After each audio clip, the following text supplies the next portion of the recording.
UP के मुख्यमंत्री योगी आदित्यनाथ पहुंचे गया जी वजीरगंज विधानसभा में जनसभा को किया संबोधित। एनडीए प्रत्याशी को वोट करने का और जिताकर विधानसभा भेजने का किया अपील।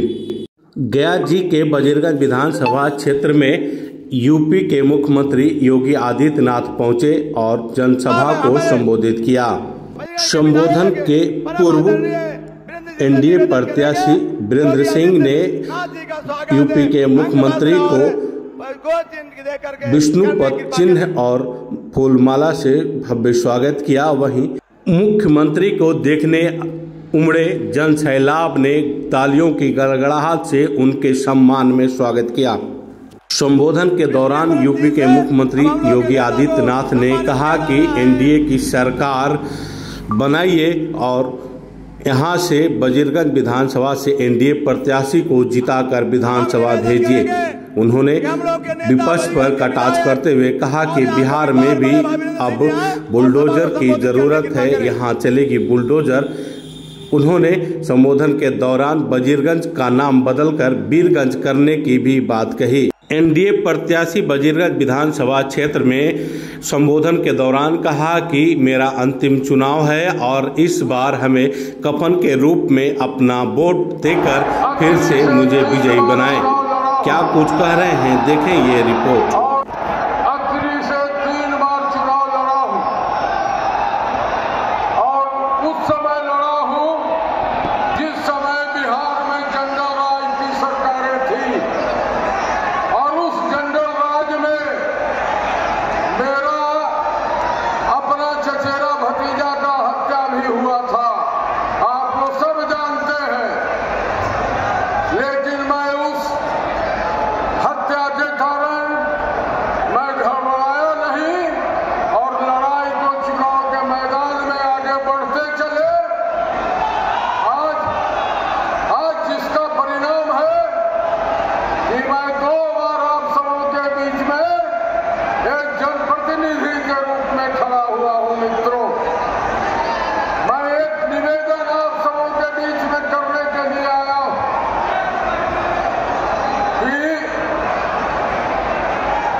लेकिन मैं मंच से स्पष्ट कहना चाहता हूं मित्रों कि एक बार जब 2010 में आप लोगों के सामने मैं आया था और 3 बार रत्नी से 1000-1500 वोट से मैं हारता था और जब वजीरगंज से लड़ने के लिए आया नया परिसीवन में, तो उस समय मैंने आप सबों के बीच में कहा था कि या तो मुझे कफन दे दीजिए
सृष्टि के पालक भगवान श्री विष्णु के लिए समर्पित है।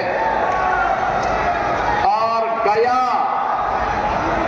के बारे में ये मान्यता है कि विष्णुपद मंदिर में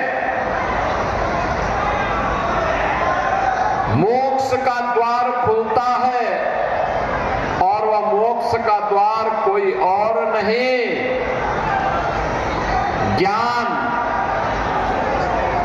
मुक्ति और अध्यात्म की यह पावन धरा ही है गया, जहां पर ज्ञान का भी, मुक्ति का भी और अध्यात्म का भी मार्ग खुलता है।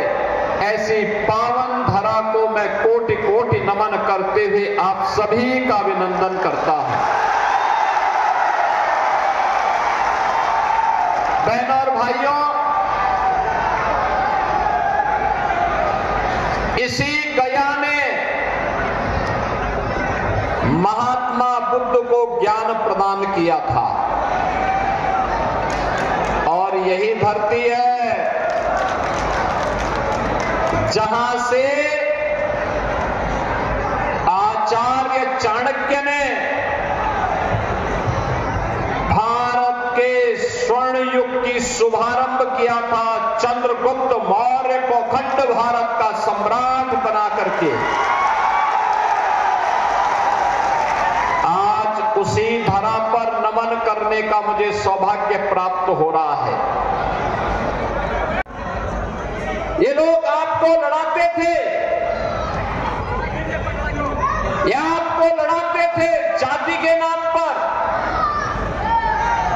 जाति सेना खड़ी खड़ी करके इन्होंने पूरे बिहार को पहचान के संकट के दौर से गुजारा था। बहनों और भाइयों, जब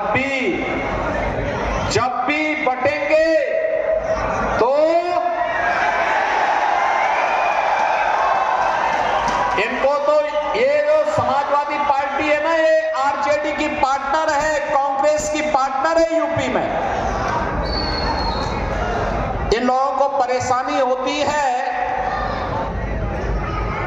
कि बीजेपी की डबल इंजन की सरकार नाम क्यों बदल देती है।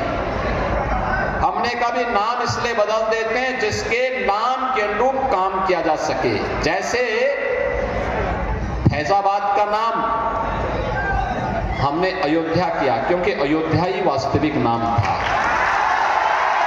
हमारा पौराणिक नाम अयोध्या था। भगवान राम का जन्म अयोध्या में हुआ था। फैजाबाद तो विदेशी आक्रांताओं का प्रतीक था।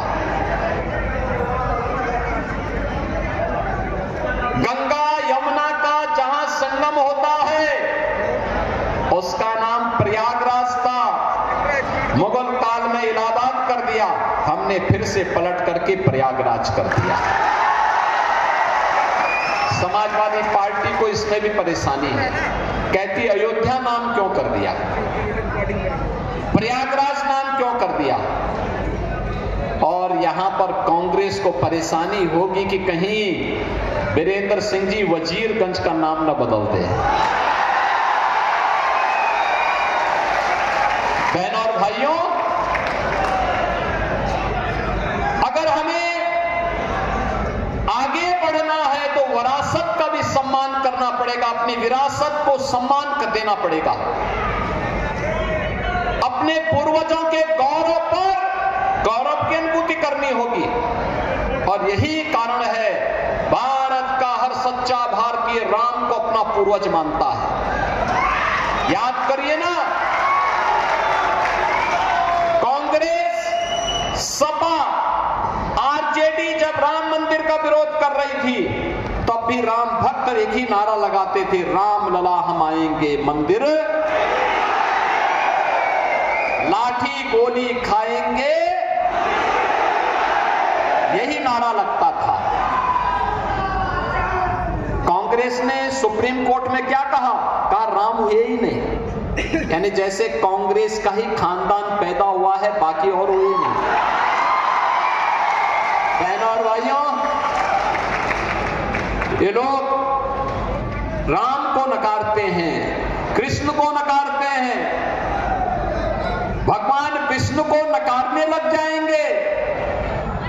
ये हिंदुओं को भी नकार देंगे।